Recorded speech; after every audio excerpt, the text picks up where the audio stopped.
Le syndrome du T-Max.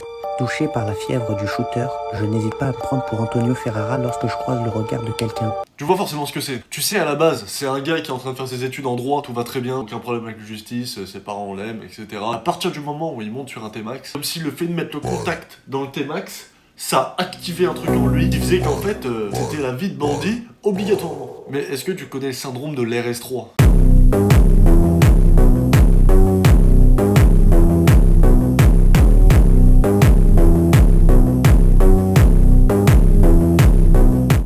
Alors le syndrome de l'RS3, il n'est pas apparu de suite avec les premières Audi RS3, évidemment, sinon ça serait pas marrant. On a eu au début, en 96, la toute première Audi A3, qui n'avait absolument rien de très sportif. Ça pouvait être marrant, c'était un châssis de Golf. Jusque-là, rien de nouveau, rien de novateur, on connaissait déjà un petit peu tout ça, c'était une nouvelle image pour Audi, mais rien de plus. Les vraies nouveautés, elles sont arrivées en 1999, avec l'apparition de l'Audi S3, première génération, qui, elle, développait 210 chevaux avec un turbo, et l'arrivée du Quattro, et là, autant te dire que ça faisait toute la différence. Parce qu'à l'époque, une petite berline avec un Quattro, 210 chevaux et un turbo, ça venait mettre des tempêtes en route de colle, par exemple à la BMW M3, qui pouvait toujours attendre, parce que la BMW M3, fallait monter dans les tours. Alors oui, elle était plus puissante, sur l'autobahn l'Audi S3 se fait éteindre, mais par contre, l'Audi S3 avait plus de couple, donc plus de puissance en bas, et en plus elle avait la transmission intégrale qui lui permettait d'être tout simplement collée au sol, un rail.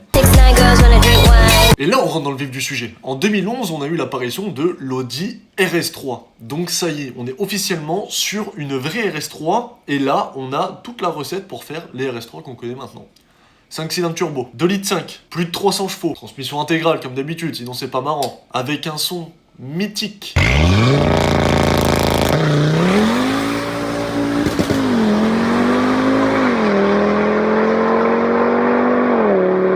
Un son pour moi tout droit venu des cieux, il n'y a pas d'autre terme vraiment. Et c'est là que ceux qui ne juraient que par BM auparavant ont commencé à se poser la question de est-ce que finalement on se prendrait pas une petite RS3 ? Le chat, pourquoi tu dis que RS3, je sais pas quoi, on va choisir ça? Je te le dis, parce que c'est plus facile. Une BMW M3 c'est bien, c'est beau, ça a de la gueule, mais le problème c'est que si tu veux commencer à tartiner avec ça, il faut un minimum de notion de pilotage. Audi te donne les clés en main pour que tu deviennes un pilote. Vous savez pas conduire, monsieur. Mais je conduis mieux que vous. Je vous dis, je m'en fous. À partir du moment où t'as une Audi, de toute façon, t'as l'impression que Sébastien Loeb, tu peux l'éteindre. Mais en même temps, c'est un petit peu ce qu'on recherche aussi. La simplicité. Et donc, l'Audi RS3 commence à se populariser énormément. On commence à la voir apparaître dans des clips de rap. Je sais qu'en toi, ça fait des années. Dans moi, tu m'en es un peu tous fous. En bruit, ça sort les 6 coups. Parce qu'on était vraiment sur une voiture performante, ça y est, on était sur le 5 cylindres, ça a bombardé sa mère. Et puis après, 2014, 2015, 2016, qu'est-ce qu'on a eu? L'Audi RS3 qu'on connaît tous. L'Audi RS3 qui a apporté avec elle le syndrome du T-Max version RS3. Le syndrome de l'RS3. Le chat, pourquoi t'es en train de dire que les RS3 provoquent le même syndrome qu'un T-Max? Mais je vais t'expliquer mon minou. Fort de sa réputation en béton, cette voiture s'est construit une réputation plus solide qu'un 3310, et la popularité de l'RS3 est montée. On a commencé à la retrouver dans littéralement tous les clips de rap. Audi RS3, tous les feux sont verts. C'est-à-dire que là, je pourrais faire une vidéo de 10 minutes uniquement dédiée aux extraits où cette voiture est apparue. Elle fait sa folle, elle aime les 4 anneaux. Populaire et toujours plus populaire parce qu'on est passé au niveau supérieur. On a 367 chevaux, toujours avec la même recette, 2 litres 5, 5 cylindres turbo, avec un intérieur à couper le souffle quand c'est bien optionné. On a vraiment les sièges diamantés, baquets. On a également l'arrivée du Digital Cockpit avec Apple CarPlay. Vraiment, on est dans une voiture où on a envie de rester. T'es arrivé chez toi, t'as coupé le contact. Qu'est-ce que t'as de plus chez toi? Si tu veux regarder un film, tu peux. T'es assis mieux que dans ton canapé. Et puis, on a eu la dernière Audi RS3.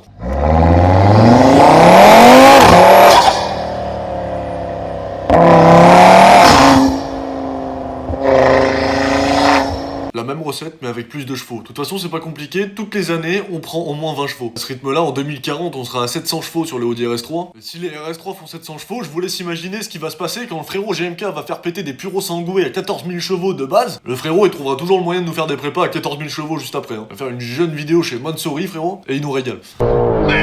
Si je devais donner un conseil à une personne qui s'y connaît pas trop en voiture par exemple, mais qui ma foi financièrement s'en sort assez bien, pour mettre un pied dans le monde des voitures qui sont performantes, qui ont une âme de sportif, qui ont une descendance de sportive, je conseillerais l'Audi RS3, Tout simplement parce que c'est une voiture performante, confortable, simple, mais pas très marrante. Parce que performante. En fait, c'est une voiture qui est tellement performante, tu peux passer un virage à 150 en faisant ta petite piste de course sur Carrefour Drive. Si on recherche plus du pilotage, on va se rediriger sur des voitures propulsion, comme BMW, Mercedes par exemple. Mais si on recherche de la performance brute, c'est une Audi RS3 qu'il vous faut. Si vous voulez que je vous fasse une vidéo sur l'Audi RS3, n'hésitez pas à me le dire en commentaire, on va se faire ça très rapidement, que je vous montre un petit peu ce que ça a dans le ventre et que je vous prouve aussi qu'il y a moyen de s'amuser avec ce genre de voiture.